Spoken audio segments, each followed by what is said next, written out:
Don't forget the maybe, baby. Maybe this will help. Will this help you? Don't forget the maybe, baby. Don't forget Hey, the listen. maybe, baby. All Don't I'm forget saying is we need to get in the studio. baby. It's showtime. Welcome to another episode of Maybe This Will Help.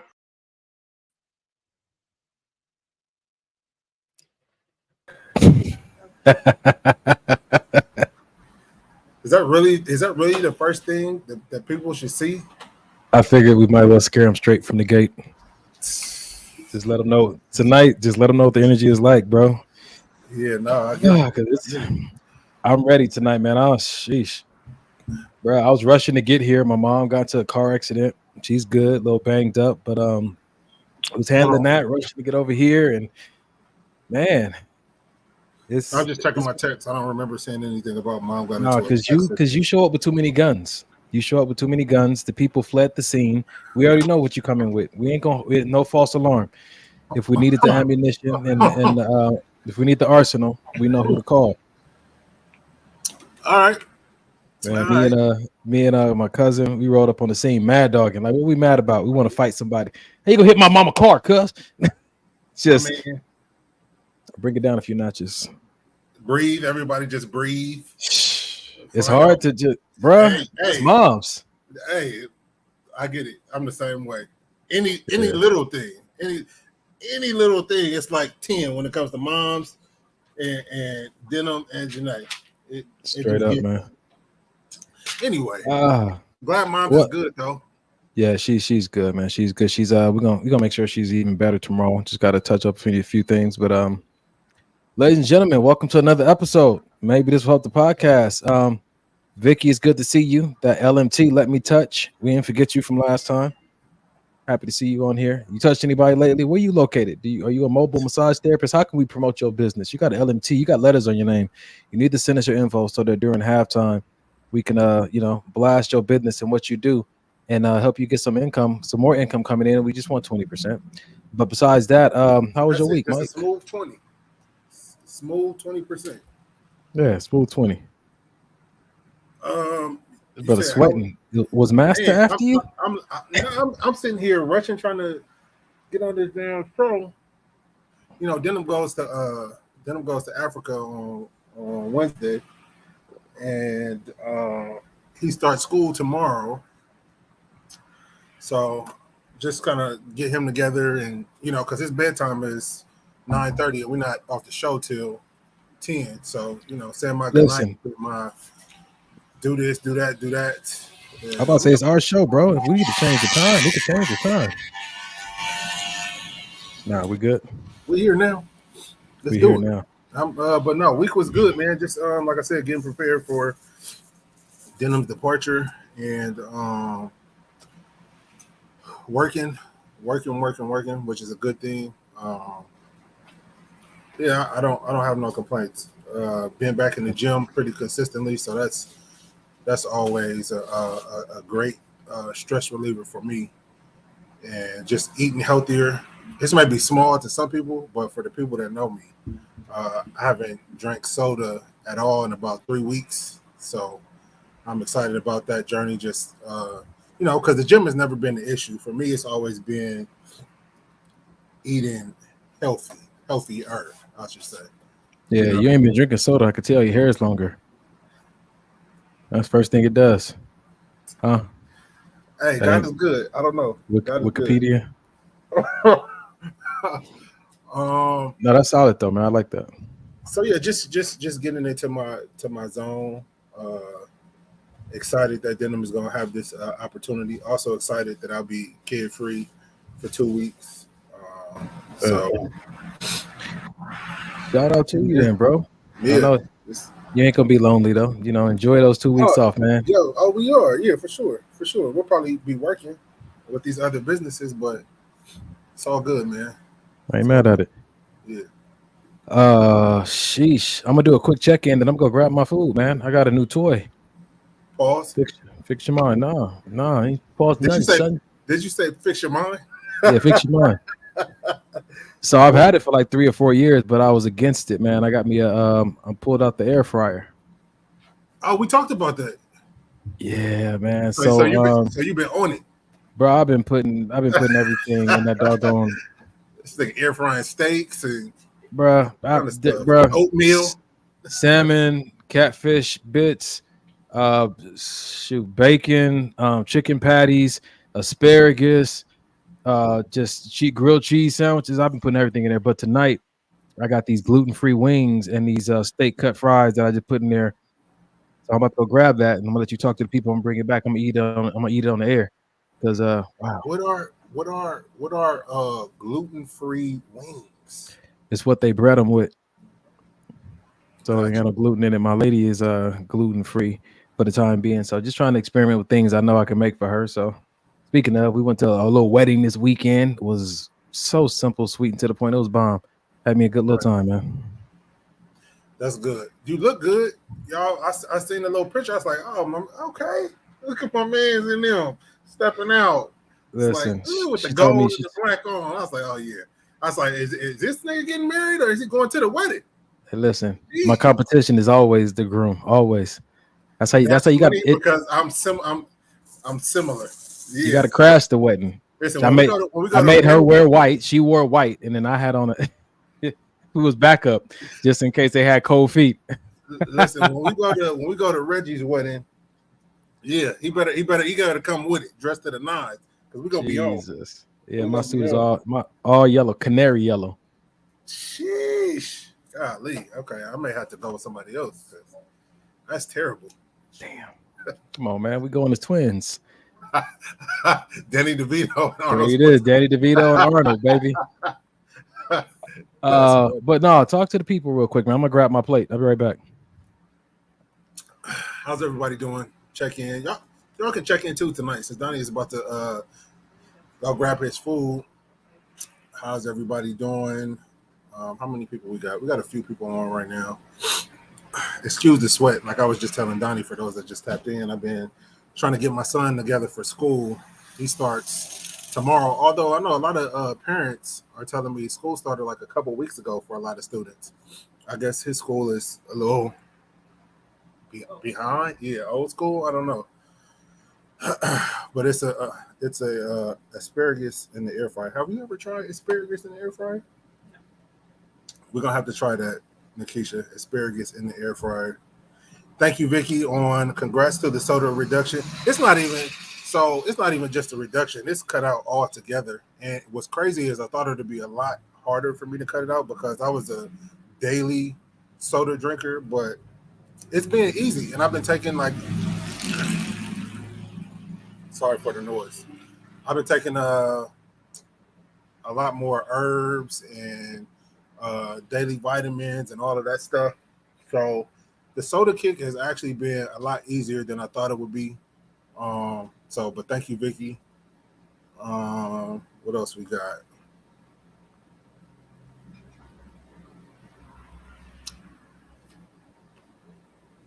Yeah, I'm excited for his trip too. I'm a little nervous because everybody that knows me knows I'm a little bit of a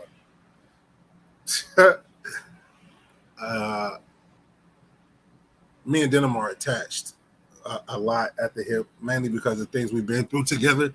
So for him to be gone for what is it, 2.5 weeks, 2 weeks, it's going to be a little bit of an adjustment. Even when we've gone on vacation, for a few days, I'll be like, all right, I'm ready to go home and see my kid. But I know that he's gonna, it's gonna be a life-changing, life-altering experience for him to get out there and really minister to other kids his age and tell his testimony and share his story. And I was telling him today, along with the other kids that are going on the trip, like, you guys are legit. Like, it's not just a vacation, right? You guys are legit going to see and experience things that you've never seen and never experienced it in person before. And it's something that you can't take lightly. You know what I mean? Because, it might be a little boy out there who he don't have a mom either, right? And you just telling your testimony and sharing your story may uplift him. You know what I'm saying? So I know it'll be a bit of a culture shock for him, but that's good. You know what I mean? Because these kids out here are just spoiled. beyond belief. I know mine is. He know he is. He'll tell you he's spoiled. So I'm excited to see what God has in store for him and the change that'll occur in him, and just to see that come to fruition when he gets back. Just so yeah, that's my little 10 seconds of elevator music. Respect that, man. We're gonna have a good time, man. This kind of stuff my mentor always told me that exposure comes before the promotion. So the younger the age you can expose people to how the world works in other areas, the more clear their vision and their purpose becomes to them.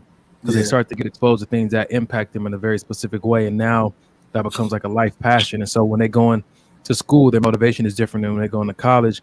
Their major becomes more clear because they remember the things that really move them.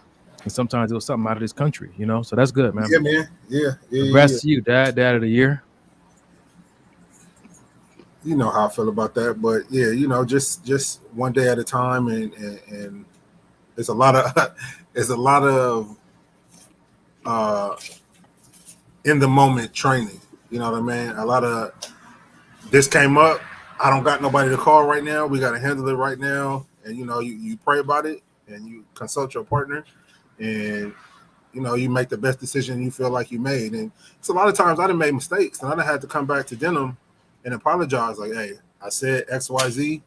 I shouldn't have said it. I was upset. I was in my feelings. I apologize. That's not how I should have said it. It's what I meant, you know what I'm saying? But that ain't how it should have came across to you, yada, yada, yada. So it's a lot of, it's a humbling experience, man, being a father, striving to be a great father.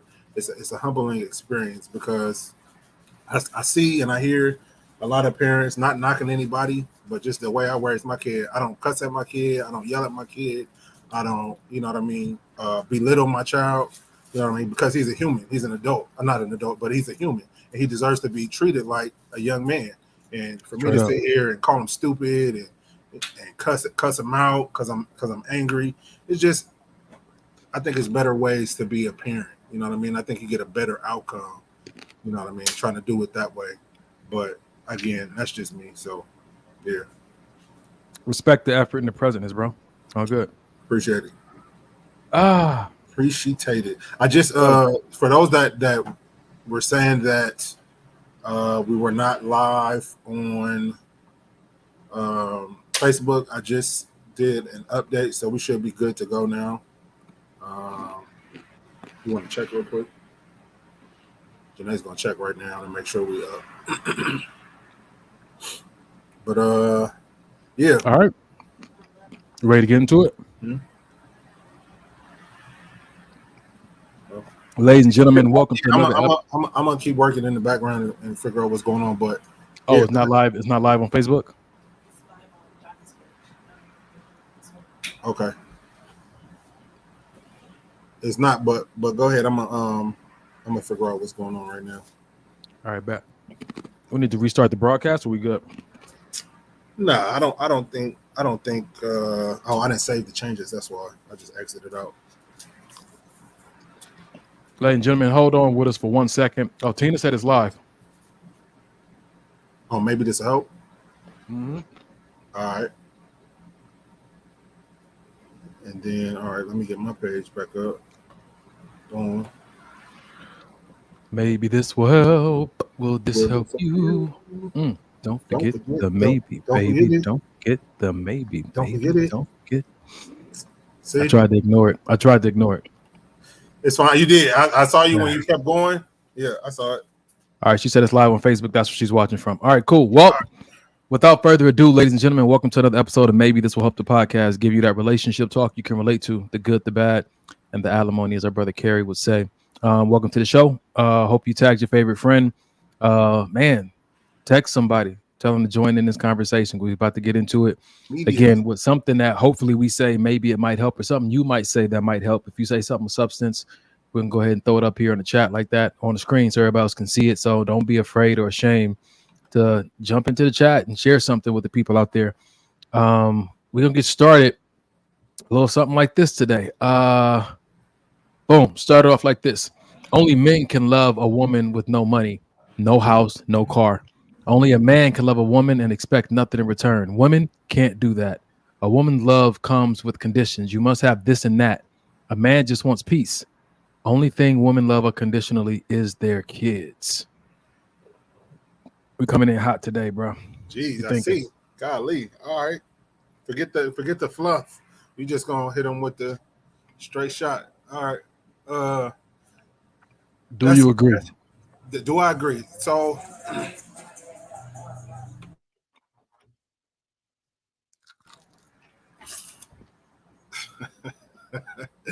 I think that there are those women out there that are not just that are not like that. But I definitely understand where the post is coming from, because it does seem like sometimes, you know what I mean? It put it back up. I just want to read those points individually. Yeah, so for instance, if a man approaches a woman, he doesn't have a car, you know, he'll automatically get kicked to the curb. But at the same time, men will court women that are on the bus with no problem, just because, man, I'm just trying to get to know you. You know what I mean? I'm not asking you to bring all of this extra stuff to the table. I'm just trying to get to know you as a person. So if you don't got a car, cool, I'll come pick you up. You know what I mean? It's never an issue. But I feel like there is a lot of pressure put on men to have their ducks in a row and their T's crossed and their I's dotted, especially you know what I'm saying, when it comes to dating and courting and all that. So there is a it's not an even playing field, I would definitely say, when it comes to that. Again, there are those unicorns out there that are not asking all of that. They're the same way some men are, like, hey, I just want to get to know you, because we all got to go through stuff. We all start somewhere, to where nobody starts on top, right? We've all not had a car before. We've all not had a great job before. We've all not had the flyest clothes before. So we all start somewhere. And there are those women that recognize that, like, hey, you're still a good guy. I'm still willing to, you know what I mean? Let's go out. Let's hang out. Let's get to know each other type of vibe. But do I see it a lot? Have I experienced a lot in my life? No. So I'm on the other side of the spectrum, man. I don't know if you know a lot of guys like that, but I know dudes with no job, no car, still pulling. You know what I'm saying to you? Yeah, like, I was one of those guys for sure. But so I'm not. I don't think this. Though. But it was finesse. It wasn't. They had game. Yeah. Yeah, they had. You know, so I don't think this post is accurate. You know, I think it's about even. You know what I'm saying? Women love, the woman loves comes with conditions. I will say this: there's been a shift in the culture. I think that the women don't tolerate things like they used to. I think that back, you know, in the day, I think that's what happened. They got, you know, as a culture, as a woman, as a group, they got pushed too far about people who were running game on them. Just like the black people, the civil rights movement, right? Women had their own movement. They was getting taken advantage of by their own people, their own men, by the different industries and whatnot. So that's why they're starting to stand up like, yo, no, we don't want, we want fair treatment. We want appreciation and stuff like that, because a lot of risk was being taken with these cats who had a dream but no plan. You know what I'm saying to you? So, you know, I think that women and men were wired to love unconditionally. I think that your circumstances and experiences sometimes push you into a corner where you don't have the capacity, you don't heal fast enough to keep loving people unconditionally like that. Agreed. You all right over there, bro? You're allergic to the truth. I get it. I think that when it's coming at you, it's tough. I think that when it comes like the conditions, I think that a lot of women do have conditions, and I think that it goes back to the treatment and their experience. And it's like it's almost like, as long as I live in LA, or as long as I am in this environment I grew up in, it's hard to act like you haven't seen patterns in men or patterns in women and just like open up, be like, no, I'm cool. Like, you can't unsee some of the things that was done to you. You know what I'm saying? So those conditions sometimes come from a place of self-preservation, and people have taken advantage. Like, I was talking to one of my homeboys about just like people living in LA and the way their mind works, and people want to talk about the millennials here and, you know, all that kind of stuff. But the thing about it is that so many scams are ran here in LA. People be on high alert, and people trying to scam you. you know what I'm saying, on the elevator. You know what I'm saying? You get off the you know, you remember the people who used to ask for change on the corner. You know, they walk around the corner, jump into a Mercedes. Like that's when we were younger. Even now, like it's a scam everywhere. So it's hard to trust anybody. People are like, just, you know, come up to you, like you see all these videos on Instagram and TikTok. They walking up to you trying to see if they can mac you up and get your number just because somebody's recording them from across the street, just to, you know, because like you're a part of a prank. You're a part of an experiment. So it's like it's hard to not be suspicious out here, and that's why I think those conditions are birthed from. It's just like a period of time to wait to see if are this person real? Are they really about what they say they about? You know what I'm saying to you? So yeah, I don't know. That's how I feel about it. Let's see this. WJ Willow said, women, kids, and pets generally love unconditionally. With a man, we have to bring a level of value, or we riding the bench, period. That pets thing is good. I saw a video that said, you might have it because I added it to the group to put it on the show, but it says something to the effect of, you know, women will get food for the dog, the women will clean up after the dog will pee all over the house, the women to clean it up. Still at the end of the night, loving on the dog every morning. The dog could have chewed up her favorite purse she might in a moment, but loving on the dog every moment. But then when it comes to the man, it's like completely different. Or you'll show all this reverence, you show all of this, you know, respect for your boss who you work for. But then when you get home, and that goes both ways. I'm not just saying just women one way, but the post was one way. But in retrospect, that goes both ways. You treat your partner like dog crap, but then when you go to work, the boss that you hate working for, you treat with more respect than your own partner, who you're supposed to love. It's just, you know, perspective is needed when it comes to these relationships, and a lot of people don't have that. They think that because, you know, you said I do, I said I do, that that's enough, or because we love each other, that's enough. It's a lot more that goes into it that we don't really give enough value to. I was talking to one of my good friends about relationships and how sometimes people are so chill and easy to get along with, and like they just like there's no conditions, just like you, my person, like in friendships, like, man, I got you, you know what I'm saying? But as soon as you get in a relationship, it's almost like that shifts, like that ease you used to have and that flexibility. It's almost becomes so much so strict. And then there's a lot of, like, you know, really hard line expectations that you can't fall short of in relationships and romantic partnerships. And we're talking about why that is. And a lot of it has to do with access. You know what I'm saying? Your friends have a certain amount of access to you, but your romantic partner can hurt you in a way that a friend can't, because you're letting them into that place in your heart, right? And so the more access you get, the more responsible you have to become. It's almost like, you know, I'm real lenient with the person who does, you know, this janitorial work or runs the mail in my office, but to the CFO, you had a finances. So, you know, my conversations with you are a lot more like, yo, there's no flexibility here. You know, and we kind of talked about, like, man, does it have to be that way though? But the more things, the deeper I let you into my heart and my mind, the more you're going to experience the serious me, because you are in a sensitive place. You have access to a sensitive place. Are you the type to give that access? Just, you know, you're, and I know the answer, but for the sake of conversation, are you the type of person to give that access? Not necessarily willy-nilly, but you know what I mean? You haven't wronged me in the past. You're a new person. You're not this old person, and I'm gonna bring you in with a fresh slate. So here I am. This is what I have to offer. Or are you the type you hold back from everybody until they reach that level of, I feel like I can trust you with this, so here it is? I give everybody a little something to show me with. Yep. I give you just enough. Like, it's like the Bible, the parable about the man with the talents. I'm gonna give everybody one talent just to see what they do with it. You know what I'm saying? If you show yourself responsible, when I say one talent, well, one talent could be me giving you my number. One talent could be me, like, inviting you over to hang out. Like, one talent is like, if I give you access to my life, are you going to be a drainer or a replenisher? You know, but I don't want to just say because everybody before you has been a drainer that look like you and act like you. I'm gonna give you a little bit to work with. Yes, it's a risk, but it's a little bit of risk just to see like, okay, opportunity for you to show your character. And some people say, well, that's a test. I think that everybody needs to be verified though. Like you need Verification. it's good sense Yes. to verify Yes. as best as you can what a person is about before you give them the keys to the kingdom. Because what if you get people that listen, your life, you're gonna be responsible for your life when it's all said and done.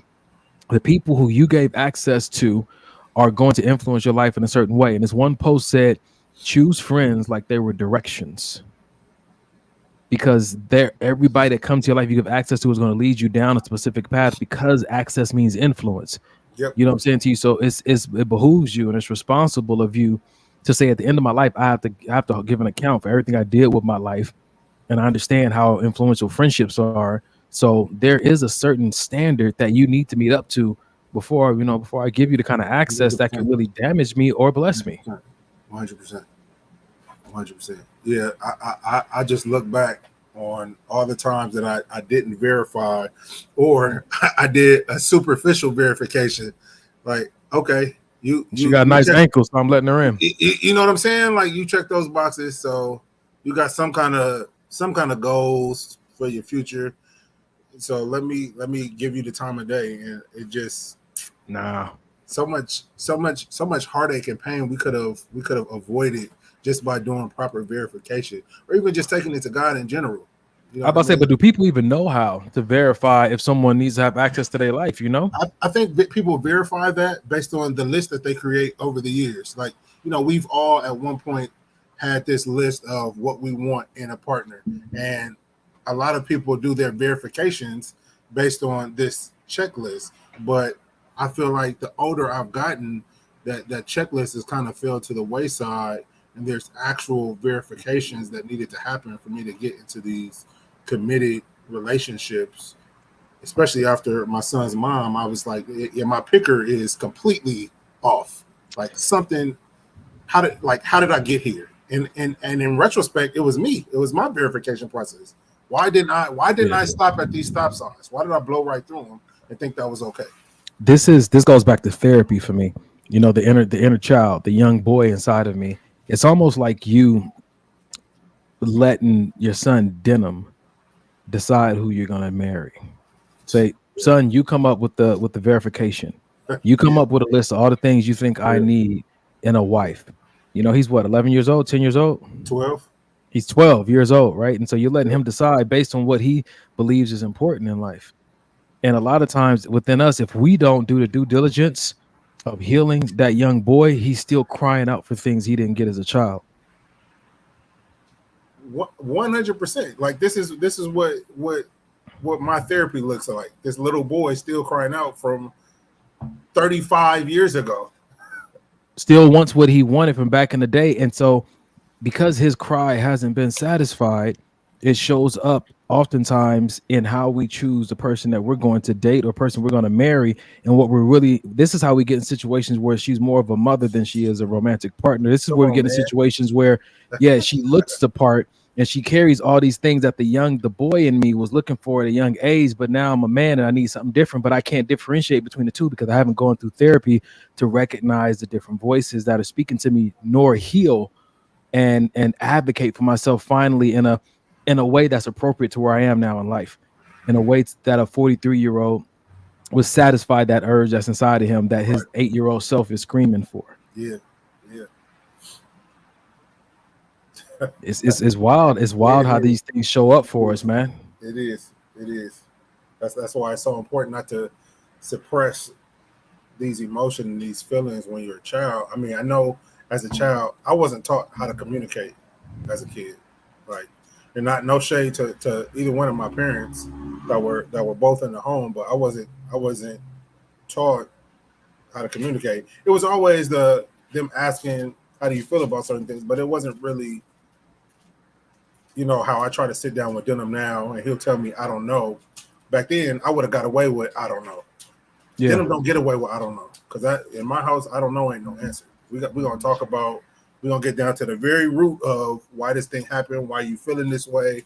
And even if, like I tell them, even if you think it'll hurt my feelings, we still got to talk about this. We got to push through these emotions and really get to the bottom of this, because these are things that these kids hold on, again, like you just said, until adulthood, And now as adults, they're trying to figure out, why am I choosing this same woman? Or as women, I saw my mom get beat, and now I'm in relationships with men that want to hit on me. Or I saw my dad get cheated on, and now I'm choosing women that they all seem to cheat on me. Like, all of these things, I feel like could have been nipped, or at least could have been addressed at a younger age if we would just teach our kids and us ourselves how to communicate to each other and talk to each other and work out these things.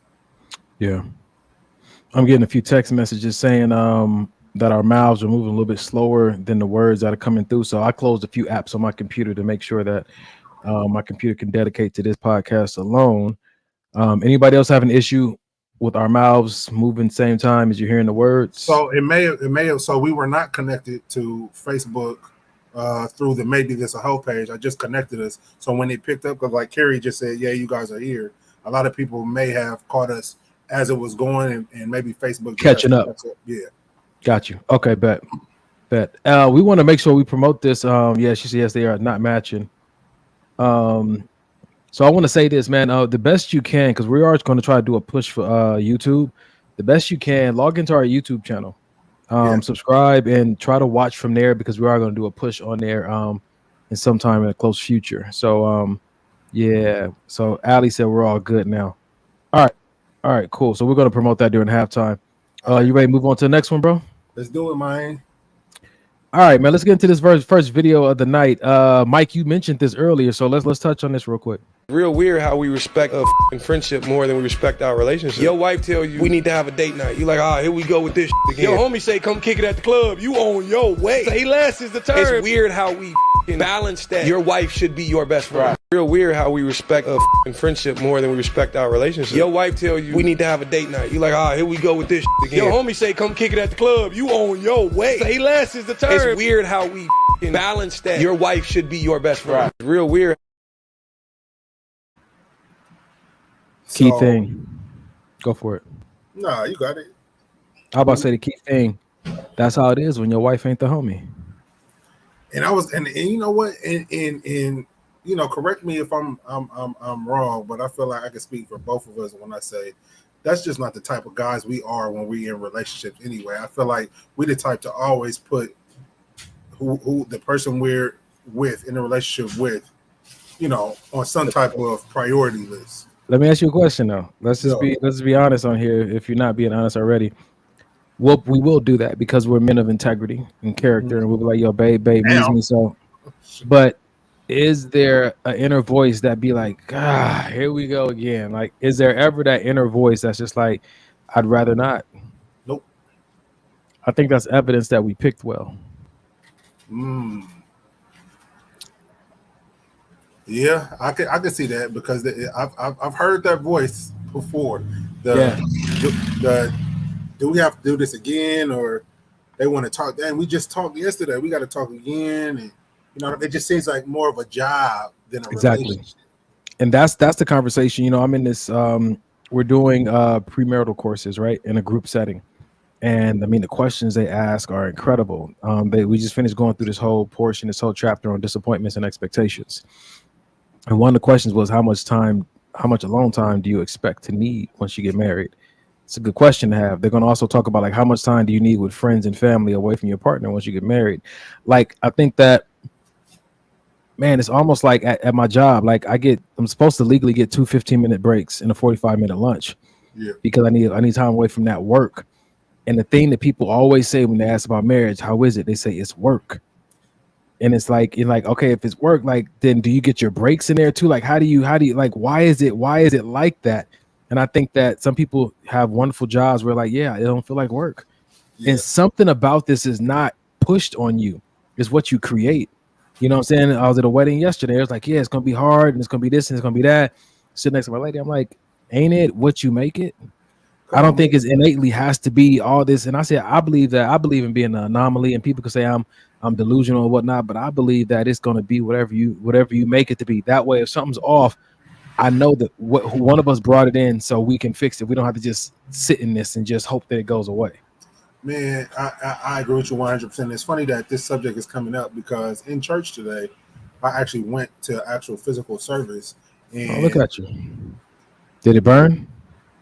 little bit when I first walked in, but Okay. after I got comfortable, I was like, okay, it was cool. That's why you still sweating when you came on the show, huh? Come on, I didn't want to say that, but maybe this will help. I don't know. No, but so they had a special guest minister, and he said exact words were, "Marriage is gonna be hard," and just going on and on about how people think. Don't you false prophesy that over my life? People think that they're gonna get into marriage and it's just gonna be easy. Why it can't be easy? Like I shared this as a testimony with me and Janae. Me and Janae have never been into it. We've been together almost 4 years, and we've never been in one argument before. The only issues that we've ever had in our relationship are the ones that I brought into the relationship with infidelity, right? So other than that, if that would have never happened, we would be good. We literally see each other every day. We have business together where we work together. You know what I mean? We still do date nights, hang out together, and it's never been for me, I gotta see you again, or gotta do it. Because like you said, we've created something outside of what other people think the relationship should look like, outside of, well, you're gonna need. I've heard people say he should have his place and you should have your place when we get married, and then that's cool if that works for you. But what we've created is something to where we're friends. We hang out. We legit just hang out. We sit around the house, watch TV. You want to watch one of your shows, I watch one of my shows. We laughing, we joking, whatever the case may be. And that's how it is, because neither one of us really have a whole bunch of friends like that, because in my opinion, God has weeded out certain people that didn't need to be in my life. So my group of friends, brothers and sisters is very small. So I don't, and Janae is one of those. So why would I not want you around? Like, well, let me ask you this though, since we're on this subject, are you and Janae friends? Like, would you like consider like y'all like we solid friends on top of everything? 100%. How'd you establish that?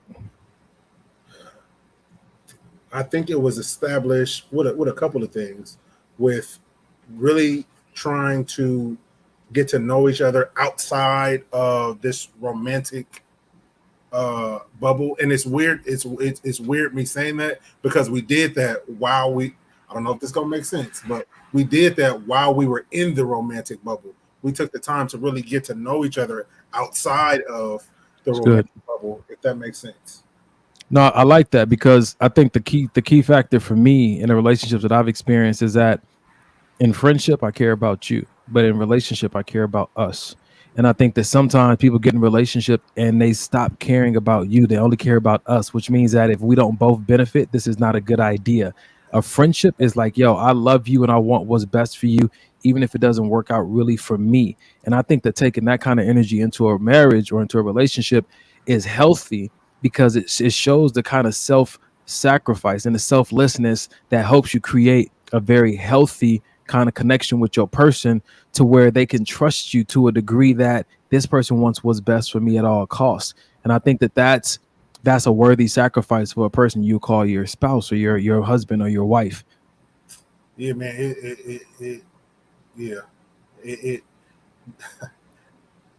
It helps when we both people are willing to sacrifice to make the other's job, to make the other's life, to make the other's day easier. Yeah. It leaves very little room for any kind of bullshit, any kind of ego, any kind of, well, I did the dishes. Well, why are you not doing it? It leaves very little room for that kind of petty stuff, because it's a constant. Perfect example. I had asked Janae if she could do the dishes. She wasn't doing them to my liking fast enough. So I came to her again, and we both realized, like, oh shit, this is getting a little bit too serious. It's not this deep. So, I said, you know what? I'll just do the dishes. By the time I went to go back to do the dishes, she had already done them. You know what I mean? Because it's just like, when we realize we're getting to that point to where, why are we about to legit get irritated with each other? Yeah. We both have to take a step back and be like, hey, or it'll be a situation where we both get quiet because I didn't got on her nerves or she didn't got on my nerves. And it'll be and I'll say like this, I can't handle the silence. Like, what's going on? Are we good? Do we need to talk? Like, because it's life is so short. Yeah, it ain't promised. Tomorrow ain't promised. Especially, and I know you can attest to this, especially with losing somebody close so recently, everything to me is heightened. You know, Yeah, straight up. Everything to me is heightened. So why I'm gonna be mad at you, or why is Donnie gonna be mad at me because I didn't return a phone call? It's just like people are going through things. Life is life, in there. Who gives a shit about small things when I know I love Donnie? I know I love Janae. I know I love my brother Carson. I know I love my sister. I know I love these people. So why wouldn't I extend that grace that I know I need sometimes? Straight up. And I think that that's the kind of things you do for the people that you love. Yep. And I just pray and hope that people start carrying that over once they cross that threshold of friendship into relationship, that they understand how vital and important that is to love in general. Because if you abandon, like in the premarital courses that we're taking, they say esteem your partner above yourself. It seems to be so much easier to do with a friend, but challenging to do with your spouse. I wonder why is that? You know what I'm saying to you? And again, like, you know, that's why it helps to either be on your journey of getting healed or even be open to it or having be healed to a certain degree before you get into it, so that self-sacrifice doesn't seem so hard to do. Because if you're broken inside and you're unhealed to a major degree, any more sacrifice is going to be death for you emotionally or mentally. You don't really have anything to give. And this is why I encourage people to get that wholeness they need before they go into a relationship, because you're going to need to pour into that person, you know. And we talked about on the podcast, you don't have to be 100% there, because once you get in it, you're going to be exposed to areas where you're deficient and stuff, and that person can pour into you and you can pour back into them. But what do you need to bring to the table? You need to bring some type of wholeness to the table, because as a partner, your responsibility is to pour into them as they pour into you. Yeah, that's good, man. That's good. And like you said, you can't pour from an empty cup. Yeah. Or a broken cup. Yeah. What's so crazy is I feel like in my situation or in my relationship, I was pretty messed up at the beginning of our relationship, and I didn't have too much to give. And to be honest, I didn't want to give nothing. I didn't want to be. I didn't. And I told her that before we made this commitment. I told her I don't want to be in a relationship. She wanted me to have friends. I don't want to have no friends. I don't know who Donnie is. That's Carrie's homeboy. I'm cool. If y'all want him to be on the show, cool. I don't. Even with Carrie, I didn't want to reconnect with Carrie either. Like, I was just so good with just me and Denham because I had created all these barriers and walls, and nobody else is gonna hurt me and all this other shit. And it was one of those things where it's great when you find a partner that you want to open up to, and you want to do that, like Carrie mentioned in her comment, that proverbial work with, because to me that's how I know when people are godsends. They make me want to get outside of myself and do what I know I need to do, if that makes sense. Yep. I like it a lot. Yeah, I got McJellin said life is promised tomorrow and is promised forever if you live in the spirit with Jesus. It depends on your definition of life. Believe that, but I believe that tomorrow is not promised. Right. You know what I'm saying to you? So when we look at it from that perspective, it's healthy to be so present so that you can be so grateful so that you'll have no regrets. You know what I'm saying? If tomorrow presents you with something that you didn't want or wasn't prepared to really experience, you know, be it death or be it someone having to, you know, it ain't always death. Sometimes like they got a job offer in Canada and they got to go.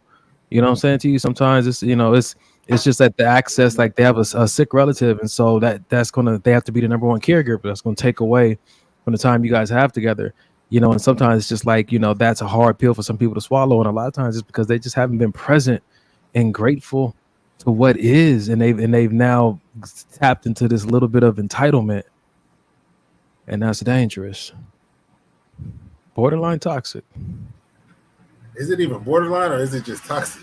Because that sense of something is owed to you when You ain't do nothing to earn that is it's a toxic trait. I used to have it. Yeah, I was just trying to politically put that in there, but yeah, you right. Ah, man. All right, you ready for another one? Yeah, let's do it. Yo, this right here though, it's gonna take us right into halftime. Pay attention, ladies and gentlemen. There's a problem with chivalry. You cannot demand chivalry and equality at the same time. Ooh, because chivalry in itself is inequality. You're getting different treatment based on you being a female, which conflicts with feminism and equality. So you got to pick one. Either you get treated like a lady and get privileges that only women get, or you get the equality that you seek and you get treated like everybody else, which won't be chivalry. Pars. Mic drop.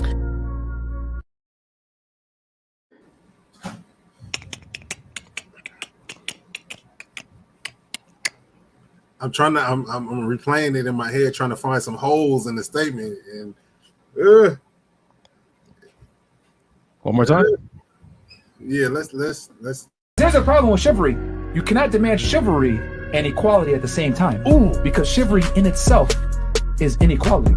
You're getting different treatment based on you being a female, which conflicts with feminism and equality.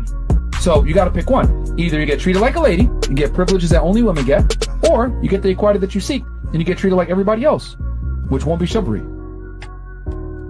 Pars. Mic drop. So what we dealing with here is that behavior of, walking on the side of the street, opening doors, whatever you call chivalry, what I'm saying, paying for the dinners. Even I think that the pursuit in the dating arena is tied up in chivalry somehow. Definitely not a master of chivalry myself and even understanding it. But from what I've heard, it seems like all those things that you really, really want as a woman are tied up in that. But the beginning of the video started with that. You can't demand equality and still want chivalry. I'm going to have to, now that I've looked up this definition, because it something was off. I didn't know what it was, but now that I looked up the definition, I'm going to have to completely devil's advocate that whole video. Oh, this is going to be good. Let me hear it, bro. Let me hear it. So where the issue comes in is he's saying he's alluding to the fact that chivalry is only something that men do for women, but that's not true. If I walk an old man across the street, that's me being chivalrous. If I see a dude on the street and he's getting jumped and beat up and somebody's trying to take his shoes and I step in and I stop that from happening, that's me being chivalrous. It has nothing to do with gender. So the definition says the medieval knightly system with its religious, moral, and social code. Read the second one. Read the second one is better. The combination of qualities expected of an ideal knight, especially courage, honor, courtesy, justice, and readiness to help the weak. I've never ever seen that definition before. This is an interesting turn of events, young sir. So again, that's why we always got to be, and I know you good for it, looking up definitions, looking up things like that, because people say everything on social media and all it sounds good until you start doing some real research. So for me, I would have to disagree just on the basis of it doesn't really necessarily have to do with anything that a man does for a woman. If I'm a chivalrous man, I'm gonna be that regardless if it's a woman, a man, don't matter. A dog walking across the street, it doesn't matter. So I'm looking at these different explanations that people are putting online. They talked about chivalry towards women. And so first of all, there was an age of chivalry, which means that there was a time that transitioned to where that wasn't the main focus, or that they saw that it wasn't going to work right. in civilization as a whole. Because when I look back at this definition about, just the readiness to help the weak,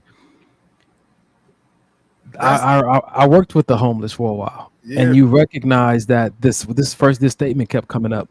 I'm only helping those who are trying to help themselves. And I think about that from the point of view of being chivalrous, like you're ready to help the weak. But if you're expending energy and effort to help people who are not trying to help themselves, is enabling a form of chivalry as well, or do the chivalrous not care about that?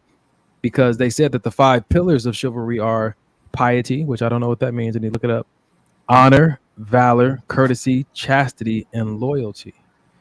So I'm at to give this some more looking into, because it's an interesting change of events tonight for me when it comes to this word chivalry, man.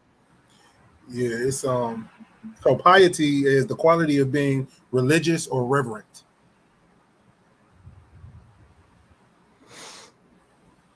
Okay. And, So I guess go back to like men should, a chivalrous man has a strict religious moral code that he abides by.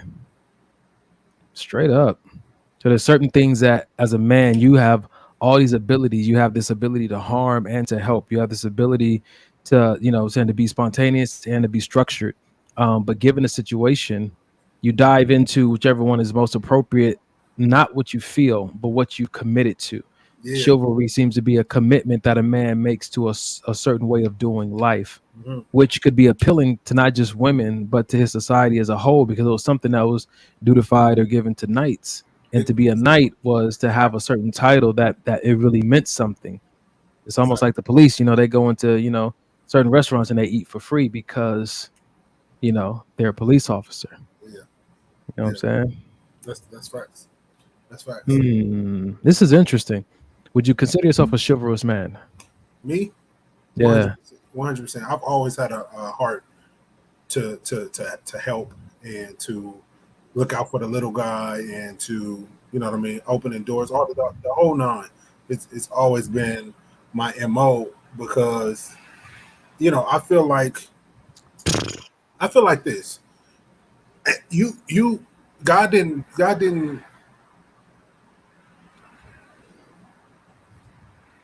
That's not true either. That's also a myth.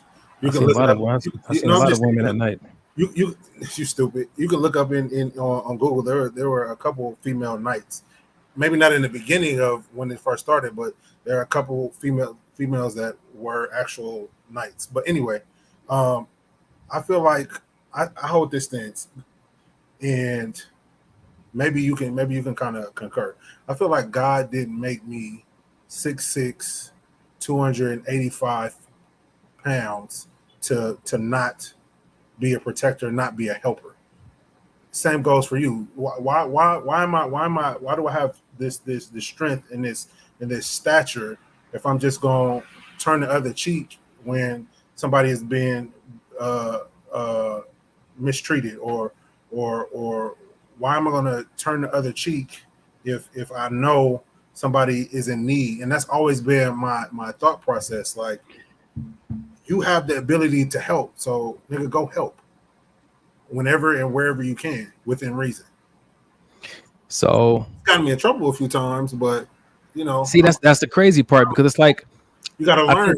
You gotta learn because like I think you mentioned on the show previously, you driving by, and this actually happened to me a couple months ago, but you driving by and you see a guy get out of the car and pull the woman out and start beating up on her, your first reaction, and I know you're the exact same way, your first reaction is, sure, let me pull over and try to help. But then you got to think, like, first, are they trying to set me up? So many different variables. Second, is she going to jump on me for hitting her man who's hitting her? Does he have a gun? It's so many different variables. But I think innately, for me, I'm built that way to be that kind of person. So I'll have a few things I want to add, but I want to look at Pravina's comment real quick. She said, let's not ignore that your inner God always guides you. Let's not get too lost in man's definition of a word. It's doing the right thing and leading with love.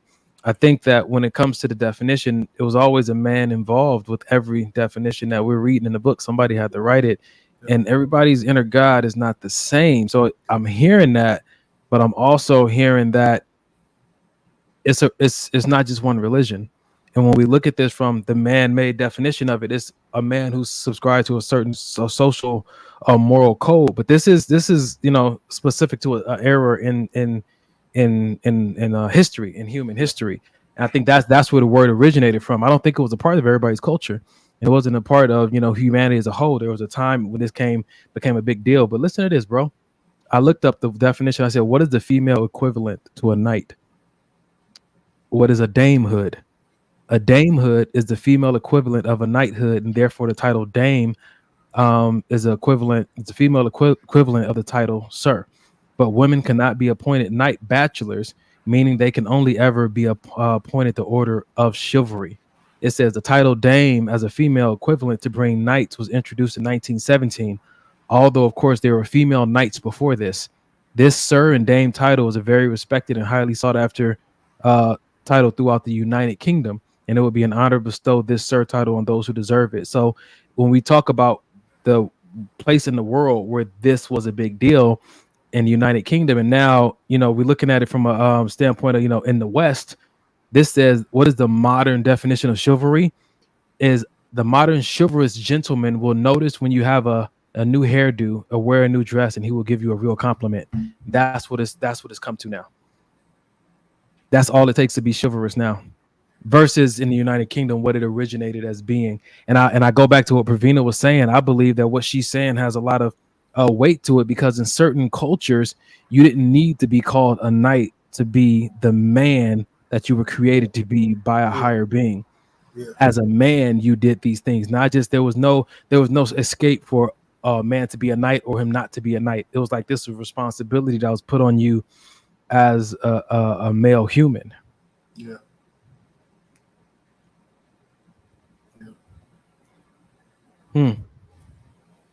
Let's see. Elise was popping. She said men are designed for physical chivalry and women are designed for emotional chivalry. Lord, I want to hear more about that. For whatever reason, that landed different. We're going to send you a link, Elise, to get on the show real quick. If you could come on and give us a little bit of background on that. That I want to look into it. I wonder. So now I'm looking at the damehood. What are the pillars of behavior for damehood? This is interesting, bro. You got anything you want to add? Nah, no, it's good. It's good conversation. Sheesh. Yeah. But in even in chivalry, I feel like how do I say it? No, because some of the things that chivalry entails don't have nothing to do with God, right? I'm not going to get struck down because I don't open the door. I'm not going to get struck down. Okay, let's talk about it.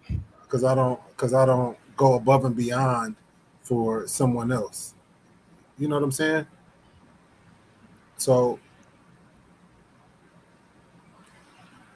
I think that it more so entails an issue of character, like what kind versus your nature. Yes. So that that conversation of nurture versus nature is something that you learn to be per the culture you're a part of versus what you were created to be. I think so. Not saying that God can't, you know what I mean? Because some people are naturally, talented in this, or some people are naturally, and that, of course, that natural, I believe, comes from a gift from God, right? But as far as the whole chivalry goes, if I grow up and all I see is dirtbag guys and dirtbag women. See, that's the thing about it, though. There's a title that becomes before a guy, right? Dirtbag guy. So that means there's a title, or a chivalrous guy. At any point that you put a title before the man, you're talking about a nurturing thing, something that was embedded and taught over time. When you just say man, whatever comes to mind when you say man or woman, that's what you believe is the true nature of man and woman. And so sometimes you have to identify, am I operating in my nurture or my nature? Am I operating in as an echo to what's been taught to me through the culture that I've been growing up in? Or have I taken time to really sit with God that lives within me and say, show yourself through me? 100%. But I think, go ahead, bro. You got it. I was gonna say, I think that in relationships that works well when both people are like, talk about love. Love is me holding space for God to express and show himself through me to you. Mm-hmm. That's how I've summed up what love is. Love towards my neighbor, love towards my spouse, my children, whatever. It's me holding space for the God in me to express and show himself however is appropriate in that moment. You know what I'm saying to you? And I think that when I hold space like that, what my nature truly was to reflect his glory or whatnot, I think it's easier for me to understand my role in any situation. Do I open the door? Do I not? Do I give a compliment? Do I not? Am I holding space for the all-knowing God to operate and facilitate and use me as a vessel in this moment? And I think that goes back to the verse talks about, praying without ceasing, being in constant communication with God, so that whatever your unique purpose can be fulfilled in that moment, because you're connected to the creator of your purpose and the creator of your being. I agree 100% with that. I also agree with what Ali said. She said, I know two atheists who are highly chivalrous. You know what I mean? Because your character and how you carry yourself, you know what I mean, doesn't. Some people are atheists that are legit good people. Like they help people. You know what I mean? They just all around good people. Unfortunately, they just don't believe in God. So for me, chivalry is not one of those things where you have to be. It's like a divine, thing that happens that all of a sudden makes you. You can be chivalrous and still miss your responsibility as a man. Oh yeah, yeah.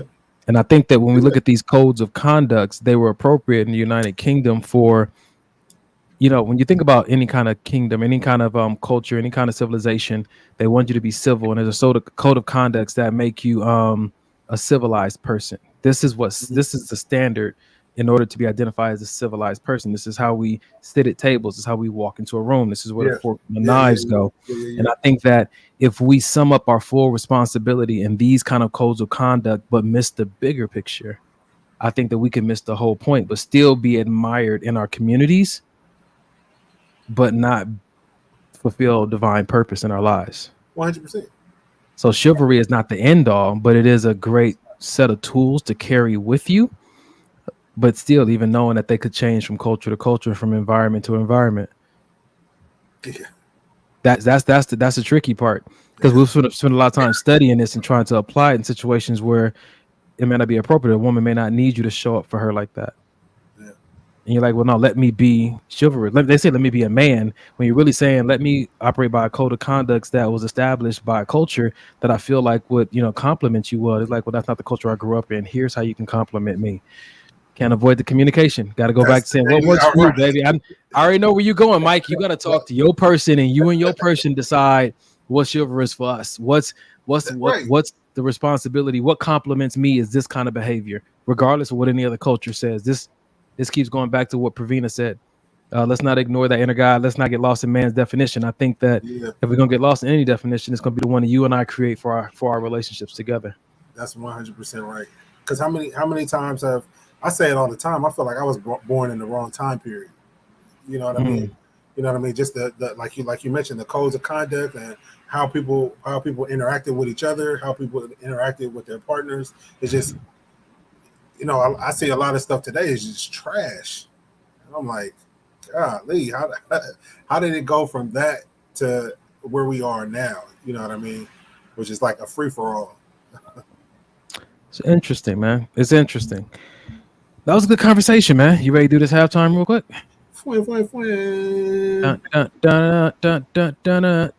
Ladies and gentlemen, thank you for rocking with us so far. We have made it to halftime. We appreciate you. Yeah. Mike is going to take it away. Ladies and gents, thanks for tuning in thus far. We got a little bit of a late start, but I'm glad that you guys stuck around.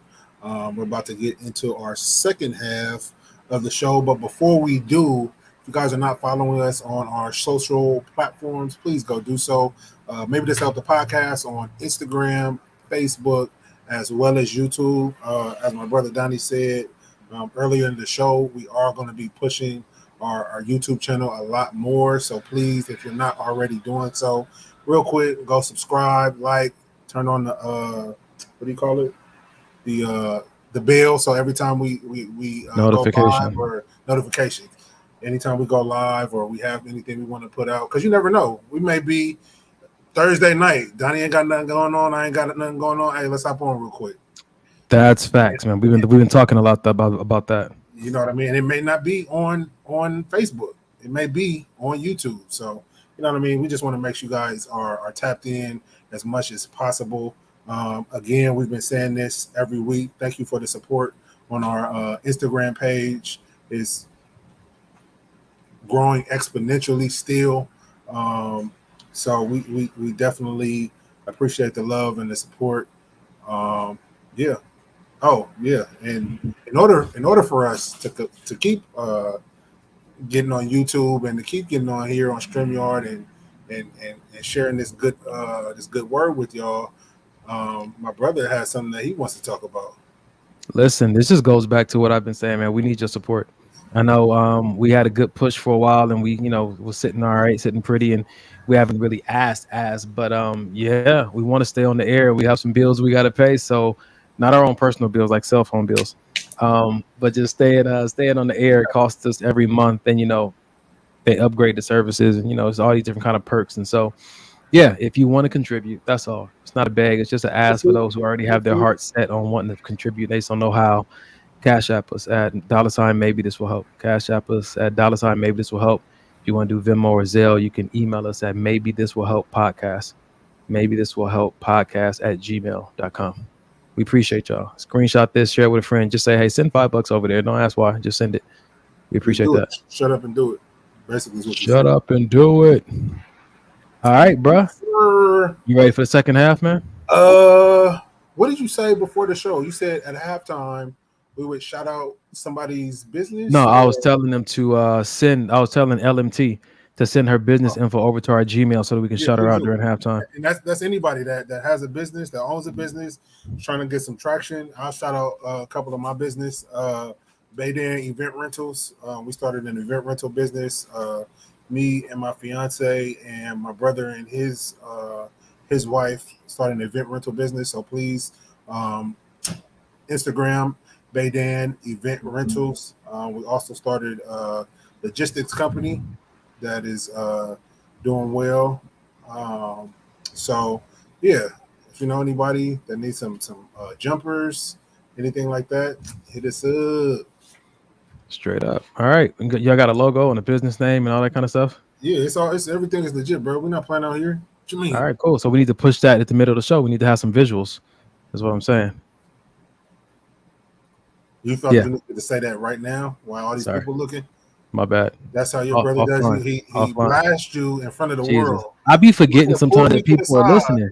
I be forgetting that people are watching. That's how transparent these conversations are. Yeah, sometimes you're like, hey, pineapple. Right. Earmuffs. Sheesh.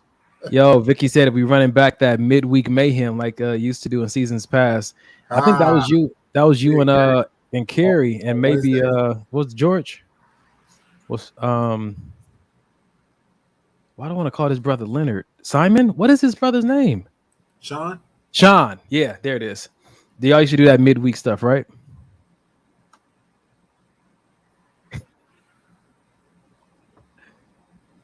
Hey, have you ever had? Listen, let me ask you this real quick. Have you ever been out with a person you are currently seeing, and you run into an ex, and say your girl's name is Sharon, and your ex comes up, oh hey, give you that. Oh, your name's Sheila Sarai. What is it? But have you ever? I'm not saying that's what happened. I'm not saying petty. I'm just asking you. You've done that on purpose, Mike. Wow. Petty. I've forgotten their name, but I just didn't say any name at all. You're petty. A little bit. God is still working on me. Let's go. All right, hold on real quick. I'm checking on Mom's. Vicky, but that midweek, that's something to think about, though. I know, me and Donnie both got middle of the week stuff that we handle, but I'm not opposed. We'll definitely if it comes up an opportunity, man. Yeah, I'm gonna take a moment to pray real quick for Mom. She said her body's starting to feel the effects from that accident. So Father God, I thank you that you take care of what belongs to you. We thank you for shielding my mother to not have any serious injuries. Father God, whatever's going on inside that body, we pray, Lord, that you align it to your perfect will. Let healing be instant and miraculous. Father God, we thank you for those who will be assigned to her care when we take her over to urgent care. We thank you that her thoughts are in the right place of gratitude, and that again creates an internal environment for healing to even be expedited. Father God, we thank you for just shielding her in the recovery that you will do according to your power. In Jesus' name we pray. Amen. Amen.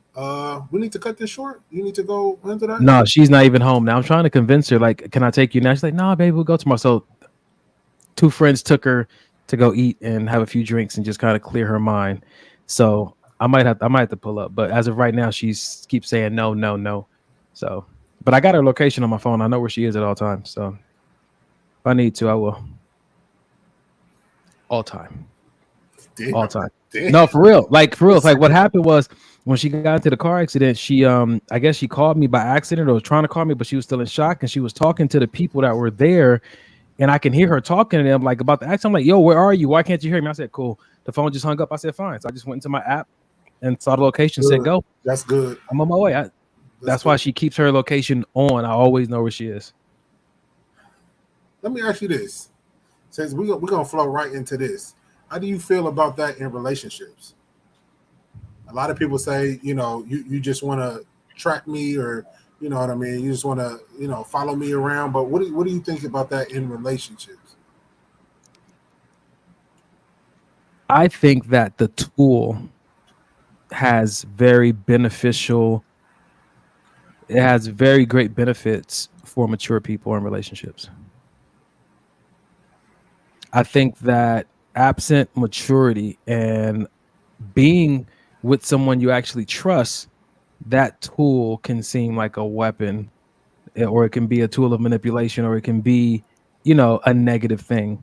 Yeah. I'm not saying you're immature if you don't share your location with your partner, but I think that in a healthy and mature relationship, you might be able to see certain benefits of that app or that tool that you may not see if your goal is not marriage, or if your goal is not to be transparent and honest with this person. Good. So that's good. Yeah, agree. Yeah, we're on the same page. Yeah. All right. Got something for you, bro. You ready for it? Probably not. Let's get it. This is an interesting conversation. Voice wise, no, I don't look like Lizzo. Why? I don't. She's beautiful. Don't insult me like that. Why would I'm like paying you a compliment? No, it's not a compliment. She's the definition of beauty. How could you say that? She's not the definition Tristan of beauty. Tate, he doesn't know what he's talking about. Shame on her. This Tristan Tate doesn't know what he's talking about. No, this just shows you that. What do they say? People, when you get money, it just shows the person who you are.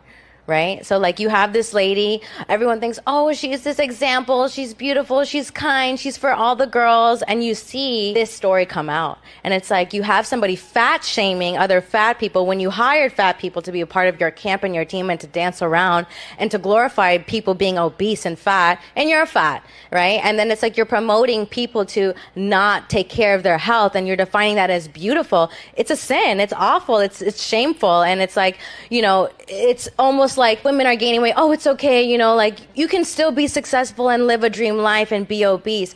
Sure, but that doesn't mean your health is okay. You look like Lizzo now. No, I don't look like Lizzo. Why?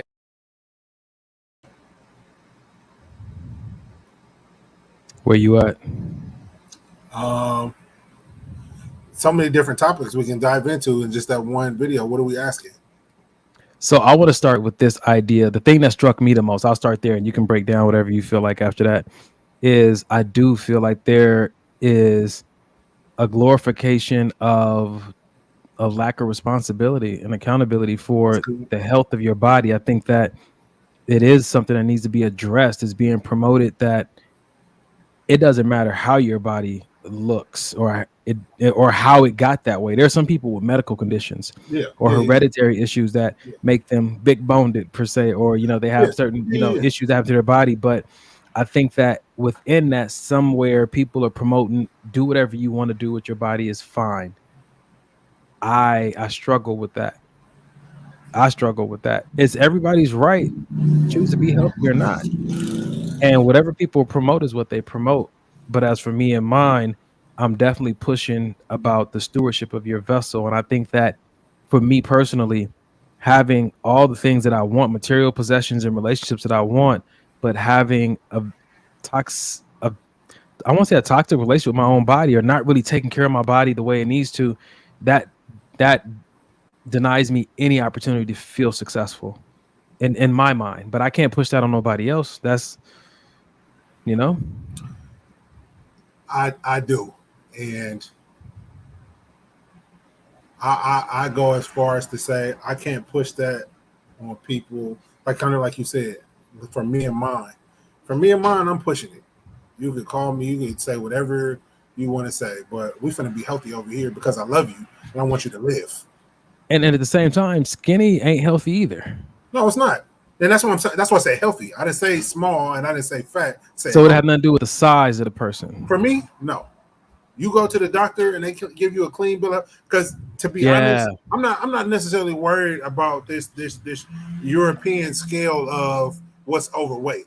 Because I'm obese. Me and you both. Morbidly obese is what I was told. But when I first got out of the military and I had like 2% body fat and I was it's not. I was 200. I'm 285 right now. When I got out of the military, I was 205 and I look like a bobblehead. I will never get back to that weight. But and even then I was still overweight. I'm supposed to be in my like 190s. So I'm not worried about that. That's crazy. The European scale that they're trying to make Americans on. Or the United Kingdom scale of chivalry.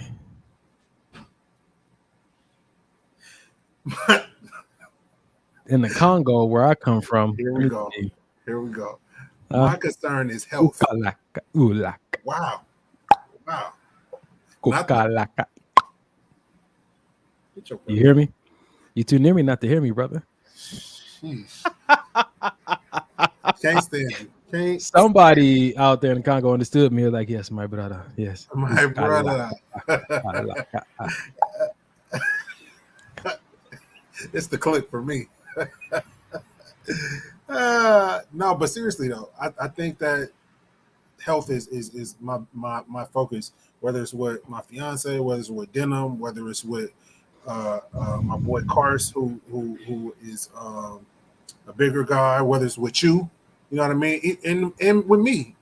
My brother Kars, the other day we went out to eat. He was like, "Man, that's your second soda. What are you doing?"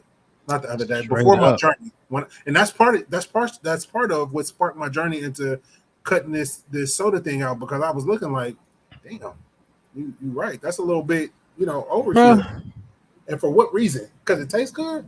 But does it though? But does it taste good? Right. Let me tell you, bro. I just, me. If I'm not drinking my meal replacement shake, I'm drinking water. Right. Yeah. The other day I decided to be wild. You know what I'm saying? I had somebody hit me up with something. I was like, I went and got me one of them ocean sprays, cranberry and cranberry and strawberry. Mm-hmm. When I say, I was like, oh my body has become so sensitive.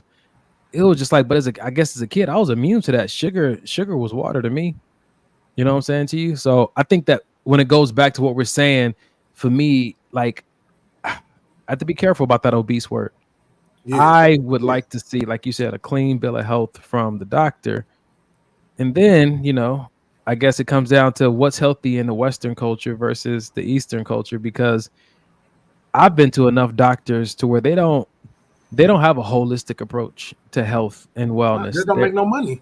It's more about medication, but then some doctors will tell you, just, go out and eat whatever you want, have a good time, because they're like, I've heard the doctors, life is short, tomorrow is not promised. So just like live it up. But I think that this is why I subscribe so much to the Eastern culture, because it's a holistic approach to finding fulfillment of life in more of a spiritual place, in more of a place that's in the things you cannot see, the unseen world. That's where joy and fulfillment and satisfaction come from.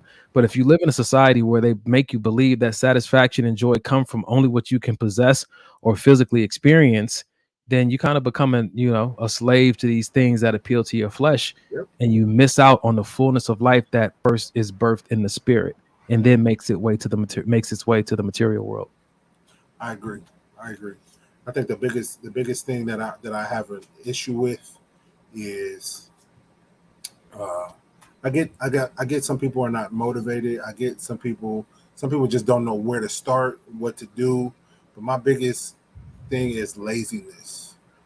Like if we're unhealthy, if we're overweight because of laziness, then we gotta do something about that, and not no damn 12-step program type of thing. Even if it's just I'm gonna just get up and walk a block, anything like again, like I say, everything for me is heightened since the loss of my good friend.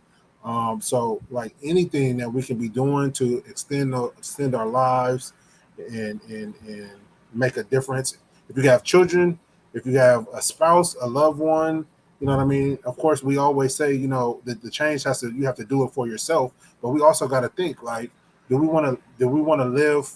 I mean, do we want to leave our children or our spouse with this memory of me giving up on you? Because in my opinion, that's when I see it, that's what it is. I'm giving up on you. I'm giving up on my kid because I'm not, and I'm only talking about laziness. I'm not talking about nobody else with no health issues or no, you know what I mean? Straight up. I'm only talking about, and people know when they're just been lazy. I know when I'm been lazy. I know when I take off 2 weeks from the gym, it's not, yeah, I'm busy, but you could have snuck in a workout, even if it's at home. You could have done something. So at the end of the day, we just got to be honest with ourselves. I think somebody said something like, we all know pretty much what we should be doing. Whether we're doing it or not is up to us. Sheesh. Yes, sir. Yes, sir. Yeah. So before we move into the next conversation, how do you feel about this young lady speaking out against what they're promoting and saying like she's not the definition of beauty? I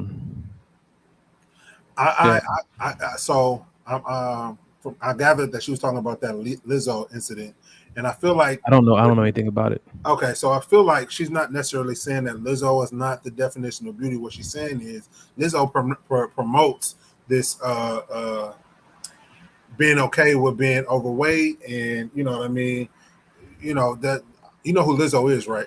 Yeah, she's a heavier set girl. She wears thongs out in public, all kind of stuff, all out of promotion of loving yourself. Cool, if that's what you want to do, good for you. But then behind closed doors, the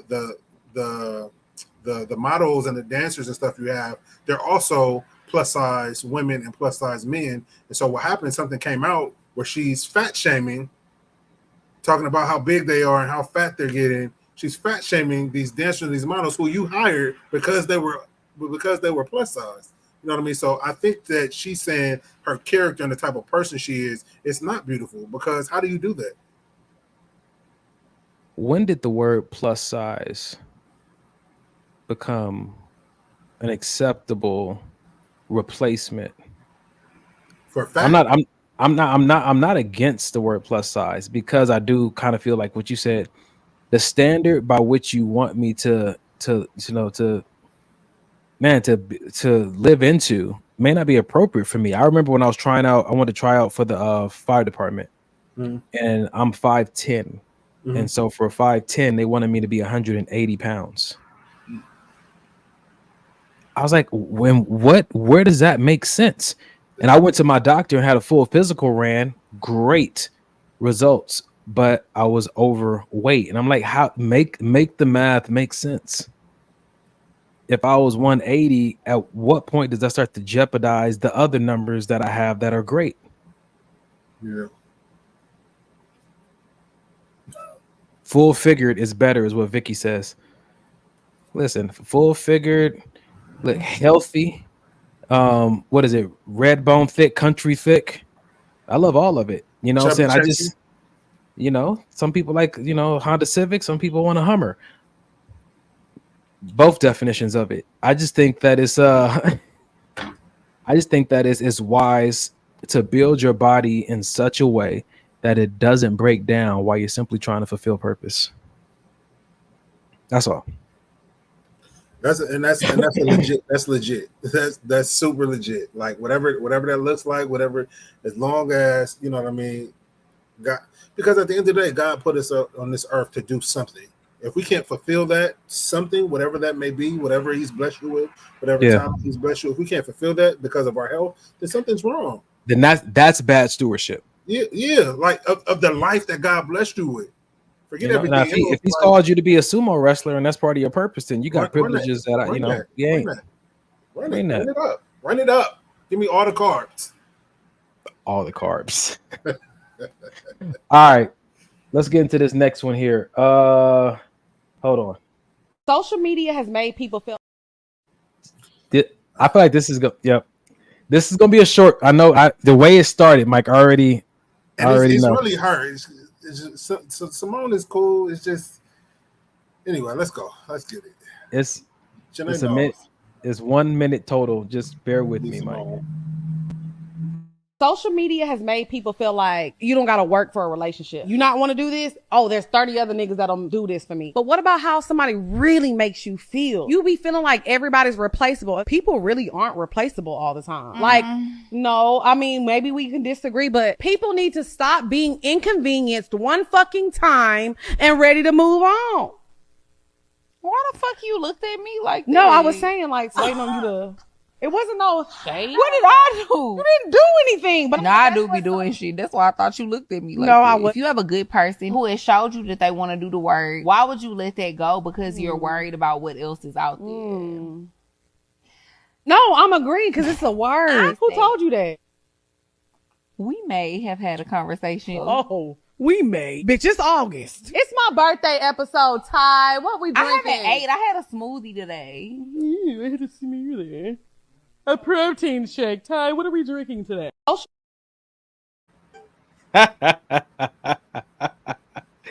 What you think about it, bro? Did you forget what the whole video was about because of the end? Yeah, it threw me. You said what? I said, yeah, it threw me. Okay, you want to hear the video again, or you good? No, it was just about people leaving someone who's already admitted and is intentional about doing the work just to see what else is out there. They said that they started up by talking about social media got people believing that everybody's replaceable. This nigga won't do it, somebody else will. But how do you, I guess the question I'll ask you based on that video is, how do you know when it's time to walk away? When you no longer feel it. Hold on, ambulance going by.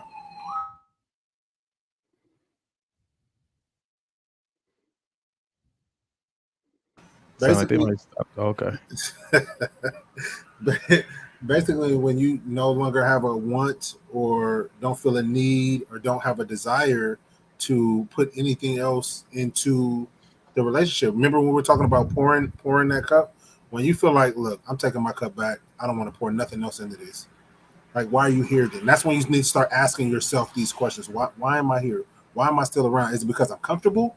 Is it because we just been together for so long and I don't want to get back into the dating world? Is it because we have a kid together? Is it because she's pregnant? Like, why am I still here and I don't want to give nothing else to this? Why am I sitting in the car for 30 minutes before I go into the house, dreading going into the house just for some peace of mind? My answer is a little different. I think that it is appropriate. My answer is like this, Mike. If you feel like you don't want to pour into the relationship anymore, I don't think that's an appropriate time or evidence that you need to walk away. I think that's an appropriate time or evidence you need to get into therapy. I think that an appropriate time for you to walk away is when you are happy that it's empty. You have no direct emotions or feelings about whether it's full or not. You don't even think about it. You're so disconnected and content. You've clearly already left. You are clearly doing your own thing somewhere else. This is just a convenience at this point that you're using for whatever benefit it can bring, but you're beyond the point of even caring. You're very content with it just being empty. I feel that. I feel that. But remember, I said that's the point, not to leave, but to start asking yourself questions. Why am I still here? You know what I mean? Fair enough. Because I agree. Because I don't want to do nothing else in a relationship, that, like you just said, doesn't necessarily mean it's time to just bounce. but it's definitely time to start asking yourself some questions, whether that be in therapy, whether that be sitting down and talking with your partner about it. How do you think? What's the role that? Do you think? Do you think the Instagram? Do you think that social media is influencing in a negative way people's staying power in relationships? I just want to lob that up there for you real quick. You can win a meal if you want to. Man, I'm finna go in between the legs, around the back. Hell yeah! Because, look, Talk about it. This is what's so funny, because I found myself getting sucked into it too, pause. But we have such, I'm gonna say we, so I'm not singling anybody out. We have such a sheep mentality these days. It's like whatever goes on social media, whatever goes on the news, we just go, that's the Bible, that's the truth. Whatever is said, it could be whether it's about Jamie Foxx, whether it's about, what's happening in Hawaii, whether it's, no matter what it is, if we see it on social media, we're gonna take that to the grave as the God's truth. You know what I mean? It's such a sheep mentality, meaning whoever is the sheep herder, wherever he says go, that's where we're gonna go. That's so if the sheep herder is saying women need to have big dick energy, then all the women all of a sudden are gonna have this big dick energy. If the sheep herder is saying, well, men, you gotta floss your money around and sag your pants and hold your gun out in order to get a woman that look like a supermodel, then that's what the niggas are gonna start doing. It's wild. Nobody has their own mind anymore. It's like people are walking around like goddamn robots. And sometimes I legit feel like, I even say to Janae, I feel like I'm in the Twilight Zone. Like, are we not seeing what's happening? I had this the Bible study that I go to on every other Friday, Gather LA. And if you like more information about that, hit me up on my Instagram page. It's a Bible study for no matter what religion you belong to or any walk of life. You can come and we gonna discuss Jesus, right? There's this lady who was a part of this major marketing firm, and she said that she didn't necessarily want to continue working there because what they're doing through marketing is so like manipulative, but the human code is not hard to crack. It's not. Whatever is trending because people crave attention, they crave community, because they crave these things more than the understanding or expression of their own authenticity, because it's like marriage. It takes work to really get to self-work, to know who you truly are. And sometimes people do not see the benefit of putting in all that work to discover who they are, and the marketing is more around convenience. Yes, we did the work for you, so just trust us. Just trust us. You don't have to go look nowhere else. This is what it is. And one thing this wise man once said, he said, no matter what book you read, always find out who the author is and how that author specifically feels about people like you. And this is why a lot of people have an issue with the Bible. Because what was their stance on people of color, or what was their stance on women? Why weren't a lot of women written and mentioned in the Bible? But that argument goes into any book. Before you take that, before you look at that post on TikTok or Instagram or Facebook and take it to heart as a fact, consider writer's bias. Consider how that person or how that source feels about people like you, because it could be an agenda. More than likely or not, it is an agenda to have you believe certain things, to keep you in a certain frame of mind that they want you to be in. Yeah, no, I agree with that, and I'm gonna agree, and then go on the other side of the spectrum. Just because somebody is dishing out information, or whether it be at church, whether it be one of your friends, and they may not have been through the situations you're talking about, doesn't mean that you can't learn something. I learned so much from a book that somebody wrote about what happens before you get married that never been married before.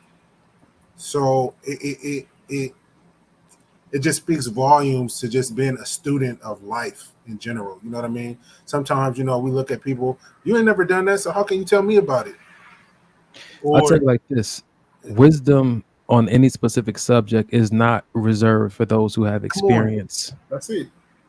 It's not reserved for those who have experience in that specific industry or that specific environment or specific experience. Yep. Huh. Yeah. Yep. All right. Well, that lasted about as long as I thought it would. Let's move on to the next video. This one's a little different. I don't know if I'm gonna give you a preview. All right, you ready? Decide what you want and not switch. All right, preview. Woman provides for the man the motivation, the inspiration. All right, one more preview. Question. If nothing improves with this man, I knew I was ready to marry my then boyfriend. Wow. I want to do 1 and 3. 1 and 3. Okay, I gotta re-download 3 because I realized that I messed up when I was screen recording it though. But we can do 1, and I'll mute myself while 3 is going. Decide what you want and not switch to the other side of the street just because it's chemistry. Okay. We have to say chemistry is not 100%. There's financial things that you got to talk about. Yep. There's like family things. If I want a kid and you don't want a kid, forget it. If I want to get married and you don't want to get married, forget it. Next. You are the deal. Decide what. Run that one more time. Decide what you want and not switch to the other side of the street just because it's chemistry. Okay. We have to say chemistry is not 100%. There's financial things that you got to talk about. Yep. There's like family things. If I want a kid and you don't want a kid, forget it. If I want to get married and you don't want to get married, forget it. Next. You are the deal. Decide what. What you think about that, bro? I think she's basically saying draw some hard lines before you just jump into something. Like if you have, like my brother always says, if you have these non-negotiables, don't let chemistry all of a sudden sway your decision or make you compromise your non-negotiables because the chemistry is there. Because let's be honest, chemistry can fade. Or it could decrease. You know what I mean? When you in the house with somebody every day, all day for 35 years, you know what I mean? The chemistry may not be exactly the same. So there has to be these non-negotiables that it's just like, look, if you can't at least bring me this, then I gotta be out. I'm gonna tell you like this, huh? I said no love lost, but these are what my non-negotiables are. My question is, I wonder what chemistry truly is, and how much value and weight we should really give it. I was talking to this young man one time about just before you get into a relationship, and I told him, learn all you can about women. And then ask yourself one question. And that question is, every day? Every day. Right. Yep. Learn all you can about women and then ask yourself that one question every day. And just sit with that for a little bit. He was one of the guys I was mentoring. Yeah. And the purpose of that is because when you recognize that often when we talk about chemistry is something that we like to experience in moments. And chemistry sometimes only lasts in moments. It lasts in these little pockets of moments where we get to create these kind of memories. And it's a beautiful thing and it's a great thing. And we're going to take time. We're going to take time to define it in a second. But doing life with someone, chemistry doesn't always mean that I need to be in a relationship with you. Chemistry doesn't mean that I need to make lifelong commitment to do life with you. Chemistry is sometimes often just evidence that we could probably create some nice memories together.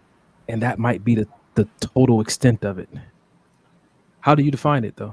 So for me, I don't really hold much weight in chemistry because I feel like chemistry, if we're going back to school, chemistry is when you have a whole bunch of stuff, whether it's chemicals, whether it's, protons, neutrons, whatever chemistry is, you put all this stuff into this petri dish, and then you get this product. And I feel like that's exactly what chemistry is when it comes to humans. It's a bunch of similarities, and we call that chemistry. It's a bunch of, oh, me too. Oh, you do that too? Oh, to me, that's what people are saying what chemistry is. And you have all of these, like you said, moments to where you have all these similarities and you have all these things in common. And now you're saying this must be good chemistry, which must mean that we'll be good in the relationship together. Well, no, I've had a lot of things in common with a lot of women, and the relationships were trash. You know, so it has to be more than chemistry to even consider dating. It has to be more than chemistry. We'll say it like this. That next date, or maybe to go on the first date, that's a good starter. Chemistry may kind of help because we had a conversation for an hour or so, and we realized we have some of the same things in common, and you know the conversations. But is it enough to get in a relationship? Nah, B. I'll say it like this. The song says, what's love got to do with it? What's chemistry has to do with it? Right. Like some people say love is not enough to make a relationship work. Chemistry is not enough to make it work. And I think that sometimes we've overvalued what chemistry really is. And so look, check this definition out. It says, what does it mean when two people have chemistry? Essentially, if there's chemistry between people, they get excited about each other physically and mentally. If you experience chemistry with someone, you might think about this person when they're not around. When you're together, there's a mutual attraction, trust, and effortless communication. I think chemistry is great. I think it's wonderful. What you got? I just have a question. Yeah. What is the definition of chemistry? Because that didn't answer it. That didn't give you the definition of chemistry? No, it just told me what it feels like when you have it. But what is chemistry? Oh, okay. Let's go down that rabbit hole. If that's the fruit of chemistry, then that means chemistry for me, I'm starting to identify that as some kind of spiritual bond. It's the chemistry is the reaction caused by a spiritual bond that you have with someone, or a non-physical bond you have with someone, a pre-life bond you may have with someone. Interesting. Okay. My thoughts. Yeah. We got a lot of comments. Let me see what the people say in the audience. At least you still didn't hop on the show. We sent you a link. He said, I used to be a hairstylist and I had a lot of chemistry with my clients, but that doesn't mean I was meant for all that. Facts. Yeah. Facts. Define chemistry for us. Because I know she's mixed. I want to see if black and white people define it differently. Chemistry is what we get along, is when we get along and have good convo. Okay. Bastian said chemistry is good for weekend rendezvous, though. Yeah, no lies there. True. Love is an emotion. You need action to make it work. Okay. What did McJellen said? Work on loving more like God. That could work. She said the second definition: the complex emotional or psychological interaction between two people. The affair was triggered by intense and sexual chemistry. Ooh, I think it's so vague that you can almost place it on. You can use it as an excuse anywhere you want it to. 100%. When you start to define it and look at what it is, you're like, do we really have chemistry, or was I just lonely? Do we really have chemistry, or are you just like you have the gift of gab? Do we have chemistry, or do you just have great intuition? That's what I'm saying. I know some people have been so impressed with the connection they believe that we have, when really I was operating. No, I'm not gonna talk about the Playboy face. I was really just operating from emotional intelligence and situational awareness. And they said, man, this chemistry we have, this connection is great. And I was like, it's not, because it's one-sided. This is what you're talking about, what you feel, and you're assuming that I feel the same thing. This is not chemistry. You're just being exposed to someone who has a skill set that you appreciate, that you have not been privy to experiencing from other people. I'm an active listener. That doesn't mean we have chemistry and that I'm the one for you, just because no one's ever truly listened to you. You got to be careful about these things. You have to be careful, bro. Yeah. Sheesh. Oh, this is interesting. Lakeisha said chemistry in a relationship is an intense feeling of connection. Romantic partners can build chemistry over time by practicing open communication and developing trust.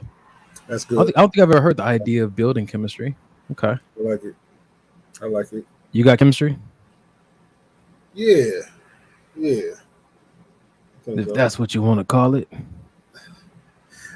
Yeah, no, but I like Lakeisha's last definition the most, because I think that's the one that resonates most. I think that me and Jay had chemistry off top, even in because we started off in a business relationship, and I think that chemistry went well off top. This is before we saw each other or anything, and then when we saw each other first time, I think that's okay. I look at it like this. I think there's different levels to chemistry. Like you can have chemistry physically, you can have chemistry emotionally, you can have chemistry just based on socially. You know what I mean? And I think that when you get into a romantic relationship, it's important to have all of those combined into one, which is what I think happened. I think, like I said, I think initially we had good social chemistry. Then we saw each other and hung out. Then it was the physical chemistry. And then now that we're in a relationship, like we have all of those different chemistry brought up into one. So I'm going back to Lakeisha's comment about people in relationship building chemistry. Is it possible to build chemistry, or is chemistry something that is simply revealed through experience with a person? No, Bill, I think. Oh, go ahead. Because because I'm looking at. She said she Googled all these, by the way, but chemistry from the Greek word, right? I don't know what that word is. Meaning. You don't know what that word is? Say it, Donnie. Say the word. Please say the word. Please. You want me to say it? Please say the word. You like when I pronounce these things? All right. Yes, but say the one not in the. Don't say the one in the parentheses. Say the one before it. Oh, Yep. That was it. Kahima Mia. Yep. Kahima Mia. Yeah. I'm gonna name my first daughter Kahima Mia. It sounds I got a little ghetto twang to it. Kahima Mia, the Greek word from the ghetto of Greece. Kahima Mia, meaning cast together or pour together, is the science of matter at the atomic or molecular scale, dealing primarily with collections of atoms such. So when I think about being cast together, this week had a conversation of what is not soul ties, but soul mates. Like you were created or formed together and then just put in separate parts of the world, and you find that person that's your match. And I'm not sure what theology, Greek mythology this ties into, but there is, when you have a chemistry, there is this feeling of a former knowing of this person or a divine understanding of this person. And that seems to be the chemistry that we're talking about. So that's why I said I don't think it's something that can be built, but through time spent with someone, I think it's something that can be revealed. I see, and this is keep it up, because this is where I had the devil's advocate. In order for me to collect atoms, that's building. I'm collecting all of these atoms to bring them together to then build this chemistry.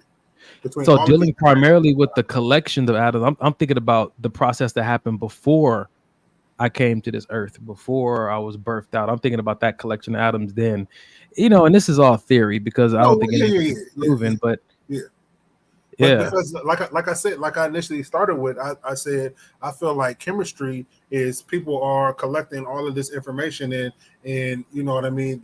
They have these great convos and they have all these things in common, and they have all these, they're collecting all these moments, that then this revelation of, oh, we have good chemistry because all of these things. I think like with me and Janae, the chemistry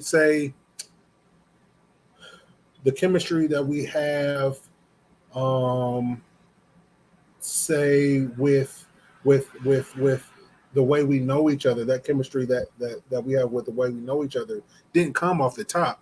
That was built because of communication, because of we've having these conversations about what was your life like before me, because of this, because all of that was built to communicate to the chemistry we now have. But on the surface, it wasn't there.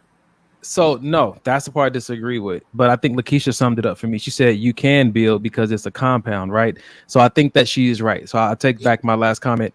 It can be built upon, but I'm not sure it can't be. I don't think it can be originated with you two. Either it's there or it's not. And if it is there, then it is something that can be built. Okay, upon. I got what you're saying. Okay, I got what you're saying. Basically, it can't be created. If we don't got it, we can't never have it. But if we do got it, we can build. On it. Yeah. So you have it. So have you ever tried? I'm laughing because I used to do this. Have you ever tried to make yourself have chemistry with somebody? Like it wasn't there for her, but you wanted to be there so bad. You trying to figure out everything she liked to try to say, listen, oh yeah, because, and she like, no, nigga.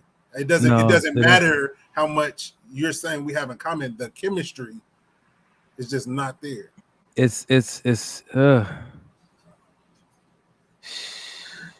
hurt. Please. Elise said chemistry is fickle and can fade, and also can last and still not be enough for relationship compatibility. Yeah. It's great for that moment. I think that if you so here's another call. I'm about to say, I think it's great that if you have chemistry with someone, you find someone you have chemistry with, you can create a memory or a moment. Can a relationship thrive without chemistry? Ooh, sheesh. Just off the, it's something that I definitely have to sit with, but just off the top of my head, I'm gonna say no. But it's definitely something that I want to dive deeper into because that's a good ass question. With 3 minutes left on the podcast, ladies, we're asking this, gentlemen, we're asking you this in the audience as well. Can a relationship thrive, not just survive and exist and go through the motions, but can a relationship thrive without chemistry? We're gonna ask this question now and hopefully carry it over into next Sunday's podcast. Oh, we definitely carrying this one. That's a good question. Sheesh, because who said it? Somebody said it up here.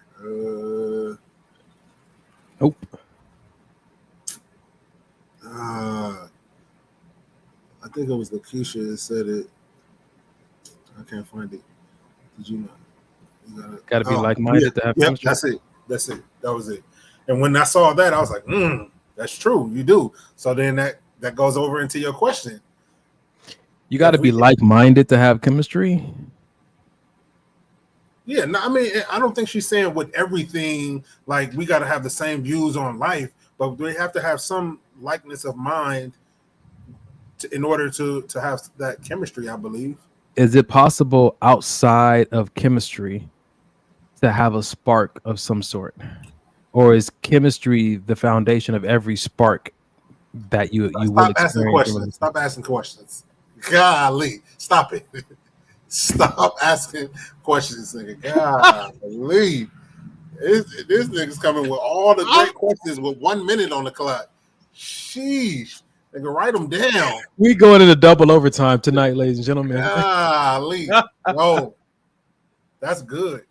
Oh, man. Pookie said, no, I don't believe it can. I have to feel the connection to even want to deal with you in a romantic way. So the connection in chemistry is we're saying, or Pookie's saying, is one and the same, or brother and sister, or hand in glove.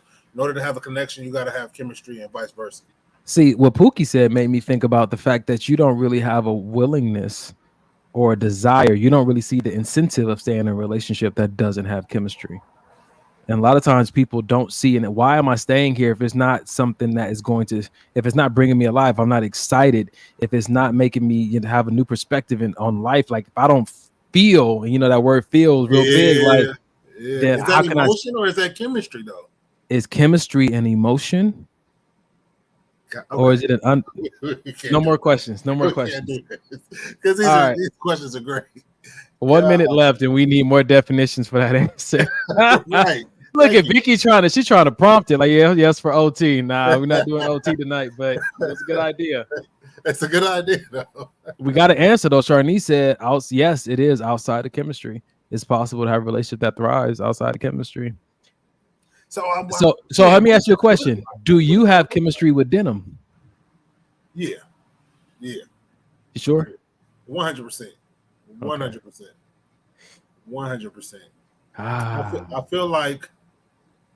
I feel like it'll fade the older he gets, and as he starts to become his own man.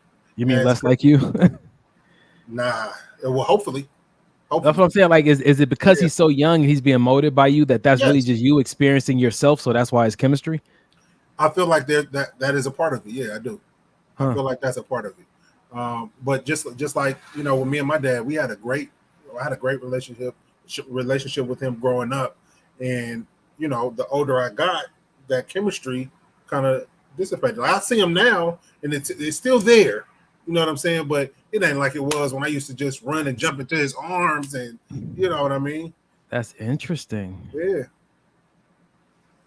That's interesting.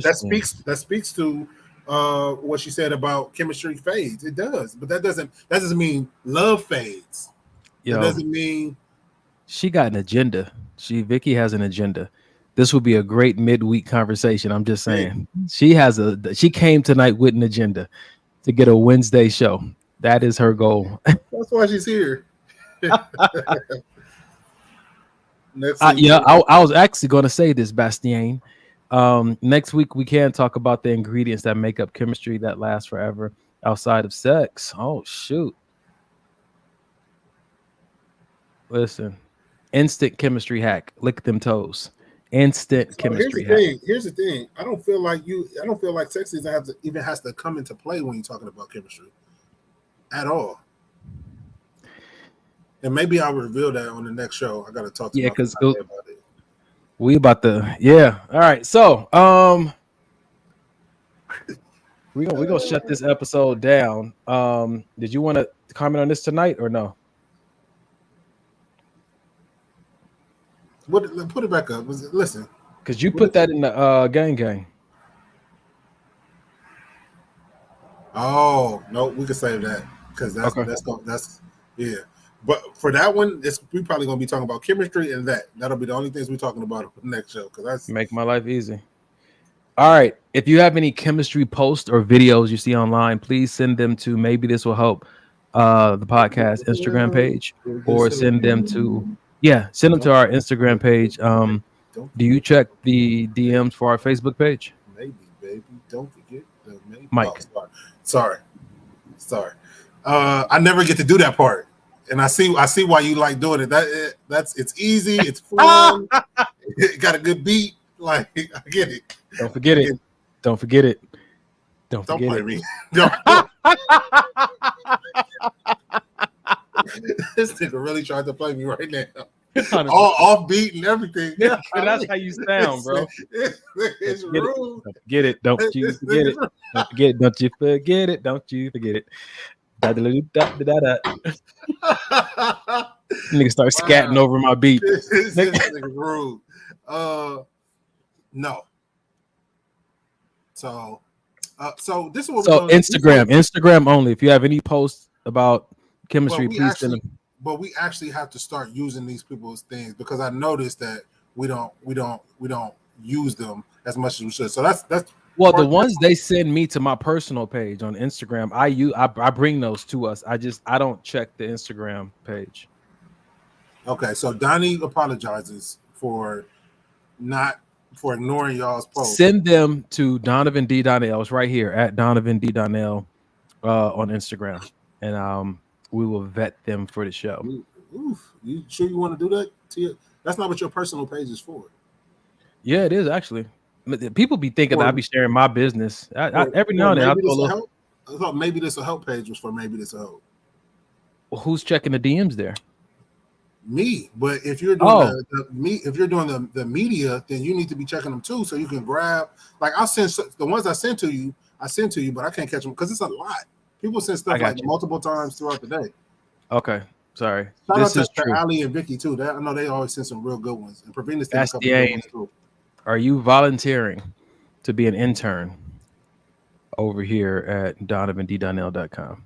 Because I do need a secretary. At the end of every episode, ladies and gentlemen, we like to give you guys a resource. Some things might have been said that rubbed you in a specific way, especially when we're talking about healing your inner child and maturity, and how that impacts your picker. Or maybe there's a past relationship you need to find inner closure without that person.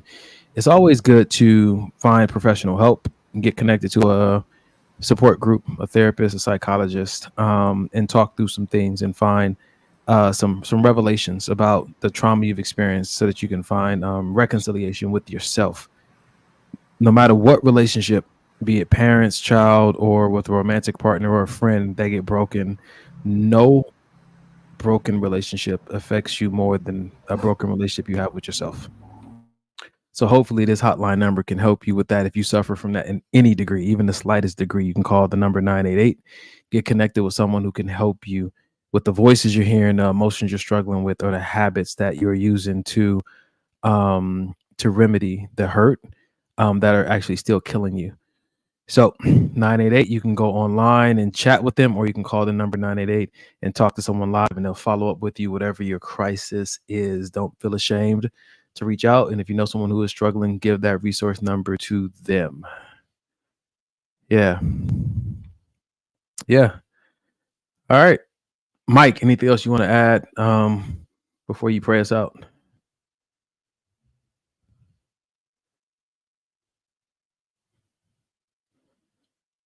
Okay. All right.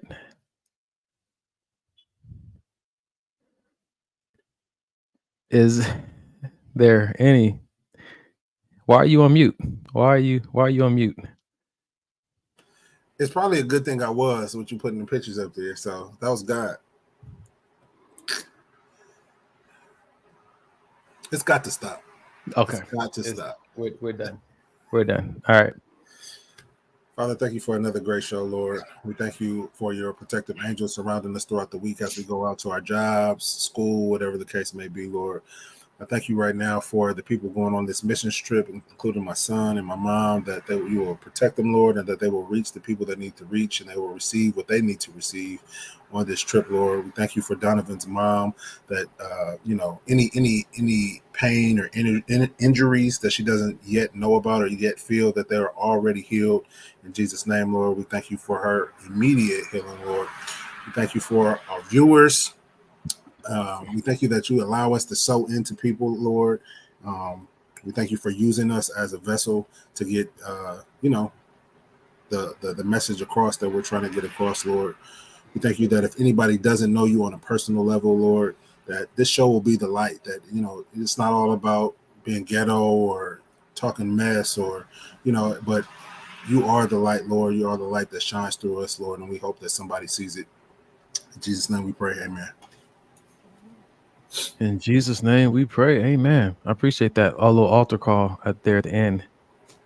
Yeah. Because that's what it's about. Seeking, saving those that are lost. Being a light. All right. Anything else, bro?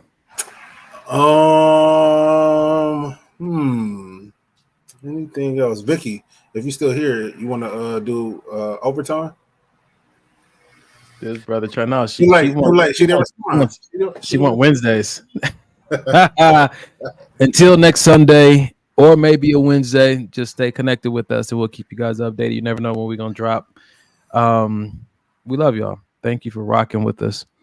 Thank you for listening in to Maybe This Will Help. We'll see you soon. 2 Chainz.